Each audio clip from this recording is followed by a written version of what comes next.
Saya juga mohon maaf apabila dalam pekerjaan saya selama 5 tahun sebagai Menteri Pertahanan ada sesuatu yang mengecewakan saudara-saudara sekalian. Dengan demikian,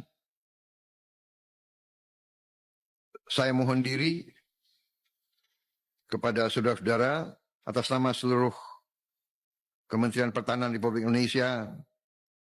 Kami mohon diri, Kemudian anggota Komisi 1 yang hadir juga seluruh fraksi, 9 fraksi hadir dengan kehadiran fisik ada 40 orang. Jadi ini juga mungkin angka tertinggi dalam 3 bulan terakhir atau mungkin 6 bulan terakhir.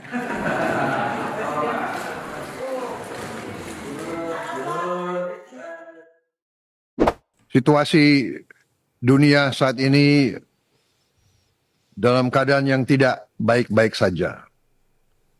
Yang sebenarnya adalah suatu ketegangan yang sangat-sangat runcing di belahan dunia yang masih jauh, tapi sangat berpengaruh. Kita melihat tetangga kita, Singapura, pulau sebesar Bogor, jumlah penduduknya hanya 5 juta. Mereka bersedia mengeluarkan anggaran pertahanan 3% dari GDP mereka. Pulau yang demikian kecil menilai kemerdekaan mereka begitu penting. Ini saya kira akan menjadi PR kita bersama ke depan. Komisi 1 yang akan datang, saya yakin juga akan meneruskan apa yang sudah saudara-saudara rintis. Saya bersatu dengan Pak Jokowi tidak hanya karena hubungan baik. Karena pemikiran kita, strategi kita, pandangan kita untuk Indonesia maju sama.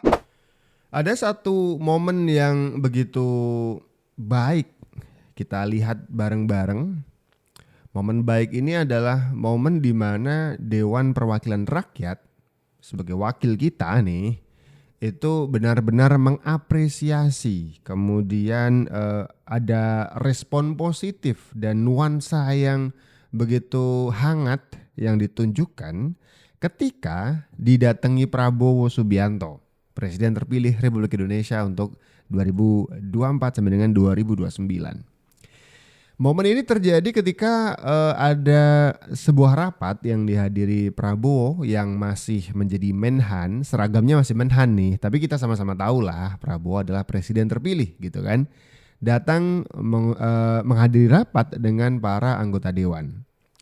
Disinilah Prabowo juga menyampaikan kalimat pamitnya sebagai Menhan karena beliau akan segera dilantik untuk menjadi Presiden Republik Indonesia 20 Oktober mendatang. Saya juga mohon maaf apabila dalam pekerjaan saya selama 5 tahun sebagai Menteri Pertahanan ada sesuatu yang mengecewakan saudara-saudara sekalian. Dengan demikian, saya mohon diri kepada saudara-saudara atas nama seluruh Kementerian Pertahanan Republik Indonesia. Kami mohon diri, kami mengucapkan selamat, penghargaan atas pengabdian Bapak-Bapak Ibu-Ibu sekalian. Dan mudah-mudahan kita terus akan bekerja sama untuk bangsa dan negara kita. Tugas yang lebih besar menunggu kita semua. Terima kasih. Semoga Tuhan Yang Maha Besar senantiasa menyertai Bapak-Bapak Ibu-Ibu dalam pengabdian Bapak-Bapak Ibu kepada negara dan bangsa. Dan semoga Indonesia selalu kuat dan jaya. Terima kasih. Wassalamualaikum warahmatullahi wabarakatuh.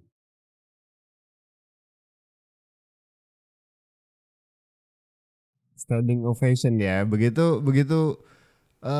dihormati karena semua orang di ruangan ini tahu beliau adalah presiden terpilih Republik Indonesia untuk 5 tahun ke depan. Ini sinyal yang bagus ya, sinyal yang bagus bagaimana pemenang dari pemilu 2024 itu memang diperlakukan dengan sehormat ini kan gitu ya. Menarik artinya selama 5 tahun ke depan sepertinya nanti DPR gak akan banyak ngeganggu nih program-program Pak Prabowo. Mengganggu dalam arti mengganjal ya kan. Kan kita perlu persetujuan juga nih. Pemerintah perlu persetujuan dari DPR kan begitu ya. Sinyal bagus. Nah ini nih seperti yang saya bilang. Jadi kalau misalkan kita punya pemimpin yang auranya itu positif, auranya itu optimis, orang-orang di belakangnya, kita di bawahnya sebagai rakyat, itu ikutan adem gitu. Tentram dan juga nyaman karena dipimpin oleh orang-orang yang memang fokus untuk kerja, bukan kisruh politik di atas sana. Ya kan? Kemudian anggota Komisi 1 yang hadir juga seluruh fraksi, 9 fraksi hadir dengan kehadiran fisik ada 40 orang. Jadi ini juga mungkin angka tertinggi dalam 3 bulan terakhir atau mungkin 6 bulan terakhir.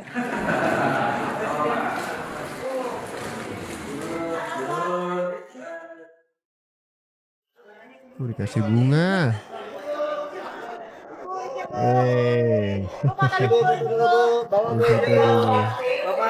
Bapak adalah sosok yang tepat untuk memimpin bangsa ini pada sekarang ini. Kami bangga dan berdoa semoga Bapak sukses dalam mengemban tugas jabatan sebagai Presiden Republik Indonesia. Amin. Semoga Allah Tuhan Yang Maha Esa memberikan ridhonya pada kita semua dan memberikan ridhonya untuk kesuksesan Bapak Prabowo Subianto untuk memimpin pemerintahan ke depan. Secara khusus Pak Menhan, Pak Prabowo Subianto, Presiden terpilih Partai Persatuan Pembangunan akan siap memberikan dukungan kepada pemerintahan Prabowo Subianto dan Pak Gibran Raka Buming Raka untuk pembangunan di Indonesia ini. Oke, gimana nih teman-teman? Kita melihat sebuah situasi yang sangat positif gitu kan. Ini optimis nih. Indonesia, waduh dengan situasi politik di atas yang kompak, kemudian kita punya pemimpin yang tegas seperti ini. Kita kan optimis ya. Kita ngerasa oke nih. Ini saatnya kita setiap malam bisa tidur nyenyak nih. Karena kita berada di tangan yang tepat nih. Sudah memilih Prabowo Subianto atau sudah menitipkan lah harapan-harapan kita kepada Prabowo Subianto dan juga Gibran Raka Buming Raka sebagai pemimpin kita. Urusan pemilu kita beda pilihan, it's okay lah. Kita udah tanggalkan itu sekarang ya kan. Pemenangnya udah ada. Kita sekarang berdoa lebih banyak dan juga berdoa lebih sering lagi supaya memang apa yang dicita-citakan oleh Prabowo untuk membawa bangsa ini menjadi bangsa yang lebih makmur, sejahtera dan juga kuat tercapai. Amin. Situasi dunia saat ini dalam keadaan yang tidak baik-baik saja. Yang sebenarnya adalah suatu ketegangan yang sangat-sangat runcing di belahan dunia yang masih jauh, tapi sangat berpengaruh ke seluruh dunia. Bahkan para pakar-pakar pertahanan dan strategi dunia mengatakan bahwa kita sekarang berada dalam kondisi yang sangat mendekati kemungkinan pecahnya Perang Dunia Ketiga. Kita mengerti kalau pecah Perang Dunia Ketiga akan terjadi perang nuklir. Alhamdulillah, tradisi Indonesia adalah sebagai negara non-blok yang tidak mengikuti blok manapun. Tradisi ini kita pertahankan. Namun kalau terjadi perang nuklir di dunia, walaupun kita tidak terlibat, saya kira kita akan merasakan dampaknya yang sangat berat. Terjadinya Perang Dunia Kedua, terjadinya Perang Dunia Pertama pun tidak diperkirakan. Bahkan banyak ahli pada saat itu meremehkan. Tapi sejarah menunjukkan bahwa kalau ada 2 atau 3 kekuatan yang ingin memaksakan kehendaknya, perang itu meletus. Kita melihat sekarang di Palestina juga mendekati suatu perang yang sangat dahsyat. Ini adalah sebuah kacamata penglihatan seorang Menteri Pertahanan akan kondisi dunia yang memang tidak stabil ya teman-teman. Di beberapa belahan dunia, di sebelah pojok sebelah sana nih terjadi perang gitu ya. Yang sampai sekarang belum usai, belum damai-damai juga nih. Jadi bisa jadi eskalasinya menaikkan tingkat situasinya bisa apa istilahnya berdampak ke Indonesia gitu kan. Mungkin tiba-tiba ada eskalasi yang lebih besar lagi tentang perang-perang itu. Akhirnya Indonesia harus punya sikap nih bagaimana kita harus melindungi diri kita paling tidak ya kan. Itu yang coba untuk disampaikan Prabowo, benar bahwa di belahan dunia yang lain tuh ada perang nih. Jadi benar-benar real ada perang. Jadi kita mesti memperkuat pertahanan kita seperti itu.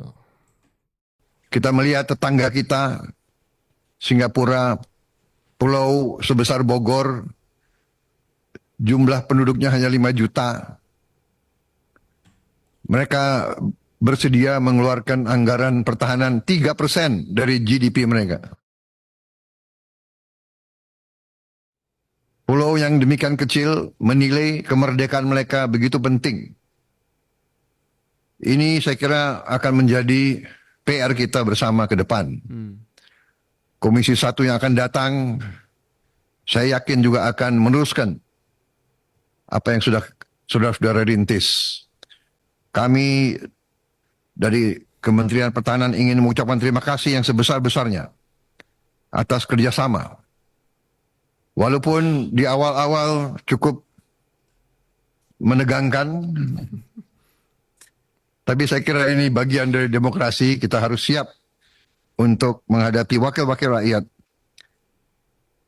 Tetapi kita juga perlu mengerti bahwa pertahanan ini terlalu penting untuk kita bahas secara terbuka. Untuk itu saya ucapkan permohonan maaf saya kepada media yang sering harus menunggu di luar pada saat kita membahas. Tapi ujungnya pun media kita pasti tahu hasil pembahasan kita. Apapun yang kita bicara pasti bocor. Ya. Tapi saya benar-benar merasa dukungan penuh dari semua fraksi. Artinya semua kekuatan politik di Indonesia menyadari pentingnya pertahanan kita. Kalau kita ingin terus berdaulat dan merdeka, kita harus punya pertahanan yang kuat. Tetapi sekali lagi kita mengerti dan sadar bahwa prioritas pertama kita adalah kesejahteraan rakyat kita. Justru rakyat kita yang paling lemah dan paling miskin, ini yang harus kita bantu secepat mungkin.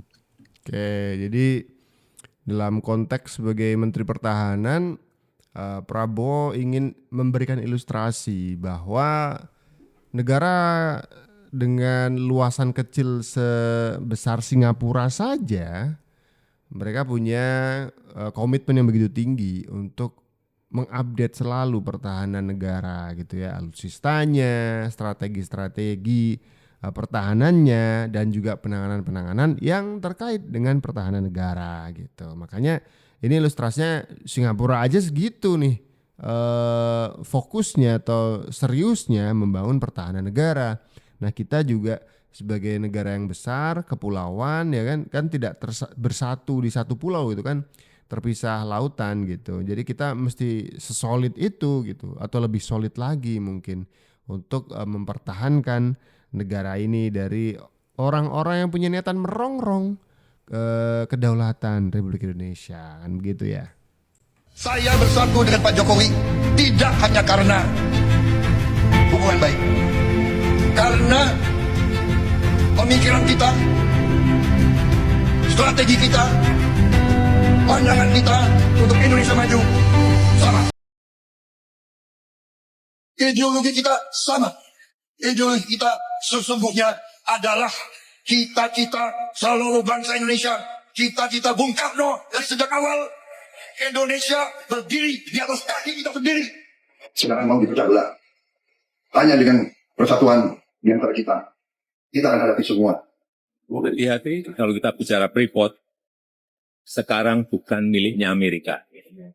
Karena orang masih Freeport itu sudah milik Indonesia, itu sudah dimiliki oleh Min ID. Bahkan waktu akan mengambil Freeport saja, banyak yang membisik kepada saya, Pak, hati-hati, Papua bisa lepas. Pak, hati-hati, Bapak bisa digulingkan. Tantangan dan ancaman yang mungkin kita hadapi bersama. Di mana-mana terjadi perebutan hegemoni, perebutan sumber daya.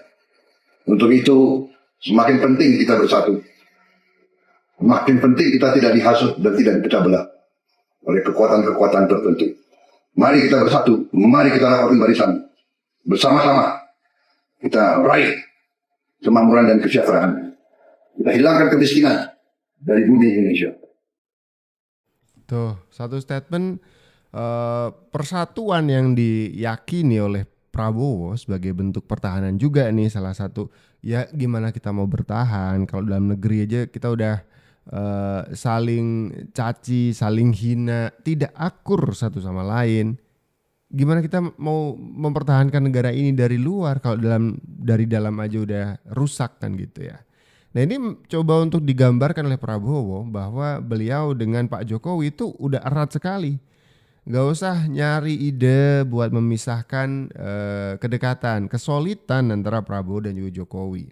Karena ini simbol dari rekonsiliasi perpecahan yang terjadi di Pilpres kemarin, ya kan? Dengan bersatunya dua tokoh bangsa ini menjadikan orang-orang yang suka bikin pecah gitu kan, itu kehabisan bahan. Dulu tuh friksinya atau perpecahannya sangat terasa sekali antara pendukung Prabowo dan pendukung Pak Jokowi kan gitu. Nah, dengan bersatunya Pak Prabowo dan Pak Jokowi ini jadi satu simbol bahwa orang-orang di bawah sana, pendukung-pendukung fanatisnya itu juga harus bersatu. Nah, dengan begitu kita bisa bertahan dari rongrongan orang-orang dari luar yang ingin menjatuhkan bangsa ini. Harus semangat, harus bersatu. Tuh, udah dicontohin sama presiden-presiden kita.